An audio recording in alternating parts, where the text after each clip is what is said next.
Assalamualaikum warahmatullahi wabarakatuh. Jamaah kaum muslimin yang dimuliakan oleh Allah Subhanahu wa taala. Hari ini kita akan mendengarkan sebuah nasihat yang disampaikan oleh Syekh Abdul Qadir Al-Jailani di dalam sebuah perkataannya yang sangat terkenal. Beliau mengatakan dan membagi kelompok manusia itu menjadi 4 bagian. Beliau mengatakan an-nasu arba'atun rajulun la lisana lahu wala qalbun. Golongan pertama, kata beliau, mereka adalah orang-orang yang tidak mempunyai lidah dan mereka juga tidak mempunyai hati. Golongan kedua, rajulun lahu lisanun bila qalbin. Mereka adalah orang-orang yang mempunyai lidah tapi tidak mempunyai hati. Golongan ketiga adalah orang rajulun lahu qalbun bila lisanin. Mereka adalah orang-orang yang mempunyai hati tetapi mereka tidak mempunyai lidah. Dan golongan yang keempat, kata beliau, rajulun ta'allama wa 'allama wa 'alima bima wa 'amila bima 'alima. Mereka adalah orang-orang yang senantiasa dalam hidup ini belajar. Kemudian setelah mereka mengetahui, mereka akan mengajarkan apa yang telah mereka pelajari. Kemudian setelah mereka mengajarkan apa yang telah mereka pelajari, mereka akan mengamalkan apa yang mereka ketahui. Ma'asyiral hadirin rahimakumullah. Al-Imam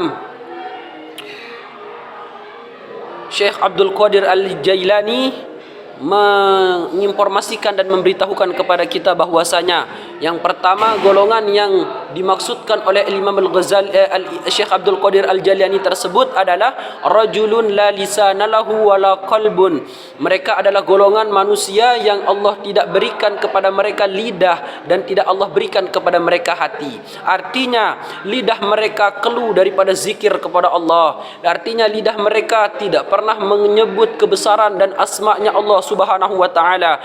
Lidah mereka tidak diizinkan oleh Allah untuk bersolawat kepada Rasulullah, dan Allah Subhanahu wa taala tidak izinkan dari lidah mereka keluar kalimat-kalimat kebaikan. Tidak hanya seperti itu, teman-teman yang berbahagia. Tidak, golongan yang pertama ini juga mereka disebutkan mereka juga tidak mempunyai hati. Hati mereka kosong daripada ingat kepada Allah. Hati mereka itu sunyi akan solawat kepada Rasulullah. Hati mereka itu kosong daripada kecintaan kepada orang-orang soleh. Sehingga Imam Syekh Abdul Qadir Al-Jailani mendefinisikan dan mensifati golongan yang pertama ini. Beliau mengatakan wahwal asi al-gharul ghabi. Mereka adalah orang-orang yang senantiasa hidupnya bermaksiat kepada Allah.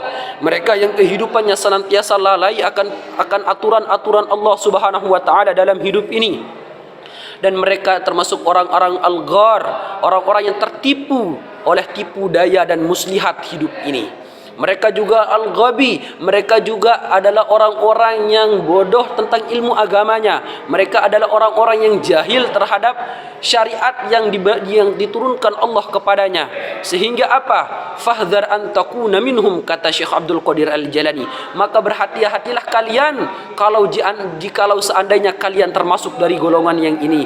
Termasuk kita daripada golongan orang-orang yang bermaksiat kepada Allah, golongan orang-orang yang tertipu oleh kehidupan dunia ini, termasuk golongan orang-orang yang tidak paham tentang ilmu agama. Maka berhati-hatilah jikalau kita termasuk daripada golongan ini, kata beliau. Wala takum fihim, janganlah kalian itu pernah sekali-kali dekat dengan mereka. Jangan pernah sekali-kali engkau bermuamalah, bersahabat bersama mereka. Kenapa? Fa innahum min ahlil azab. Karena kata Syekh Abdul Qadir Al-Jailani, mereka termasuk adalah orang-orang yang akan diberikan azab oleh Allah Subhanahu wa taala di dunia maupun di akhirat.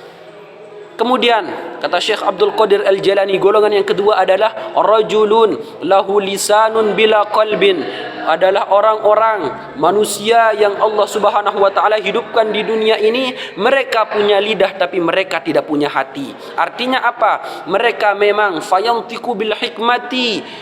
Mereka memang senantiasa keluar dari lisan dan bibir, ucapan mereka itu adalah kalam-kalam yang hikmah, kalam-kalam yang berfaedah, kalam-kalam yang sungguh sangat luar biasa.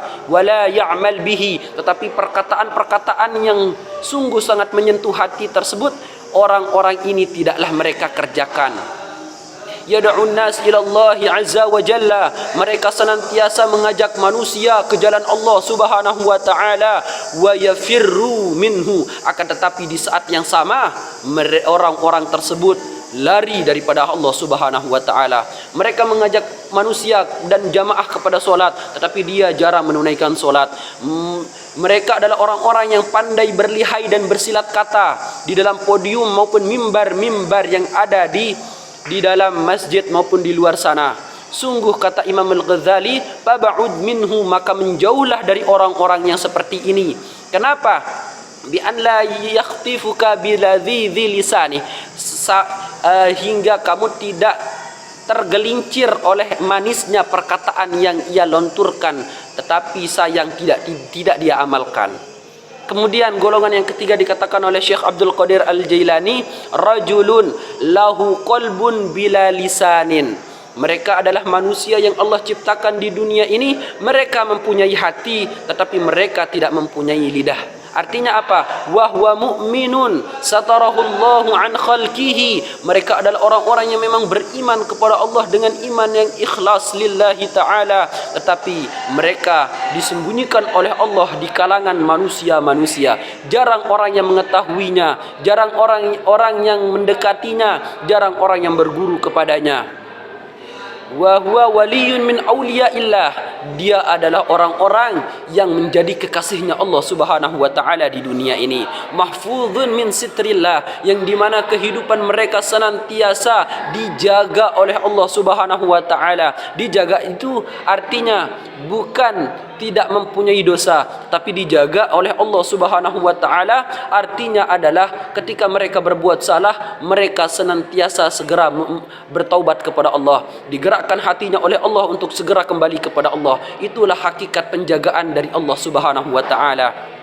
Dan golongan yang keempat kata Syekh Abdul Qadir Al-Jailani adalah rajulun ta'allama wa 'allama wa 'amila bima 'alima. Mereka adalah manusia yang Allah Subhanahu wa taala gerakkan hatinya untuk senantiasa belajar di dunia ini. Kemudian setelah lama mereka belajar, mereka mengajarkan apa yang mereka telah pelajari. Kemudian setelah mereka mengajarkan apa yang mereka telah pelajari, mereka kemudian mengamalkan apa yang mereka ketahui. Sungguh Syekh Abdul Qadir Al-Jailani mengatakan, fahdhar bi an tukhalifahu, maka berhati-hatilah kalian kalau kalian termasuk orang-orang yang tidak mengidolakannya, maka berhati-hatilah kalian jikalau kalian termasuk di dalam hidup ini orang yang senantiasa jauh daripada orang-orang yang seperti yang dikatakan di dalam golongan ini. Wa tujanibahu, termasuk oleh kalian orang-orang yang senantiasa tidak mau mendekat kepada orang-orang seperti ini. Wa tatrukar ruju'a ilaihim, bahkan kalian itu meninggalkan untuk mau sedikit dekat dengan mereka. Apa kata Syekh Abdul Qadir Al-Jailani? Istauda'allahu qalbahu fi khazaini ilmihi. Mereka Allah Subhanahu wa taala menitipkan hatinya di dalam istauda'allahu qalbahu bi khazaini ilmihi. Allah Subhanahu wa taala menitipkan hatinya di dalam luasnya keilmuannya. Kemudian wahai kaum muslimin yang dimuliakan oleh Allah Subhanahu wa taala, itulah 4 golongan manusia yang disebutkan oleh Syekh Abdul Qadir Al-Jailani. Maka golongan pertama adalah golongan yang dimurkai oleh Allah Subhanahu wa taala. Golongan kedua adalah golongan yang lebih dimurkai daripada golongan pertama, dan golongan ketiga adalah golongan yang dicintai oleh Allah Subhanahu wa taala, dan golongan keempat adalah golongan yang sangat dicintai oleh Allah Subhanahu wa taala. Semoga Allah jadikan kita golongan yang ketiga ataupun golongan yang keempat, amin ya rabbal alamin. Dan Allah Subhanahu wa taala tidak jadikan kita golongan yang pertama maupun golongan yang kedua. Inilah nasihat pada pagi hari ini. Sekian dan terima kasih. Assalamualaikum warahmatullahi wabarakatuh.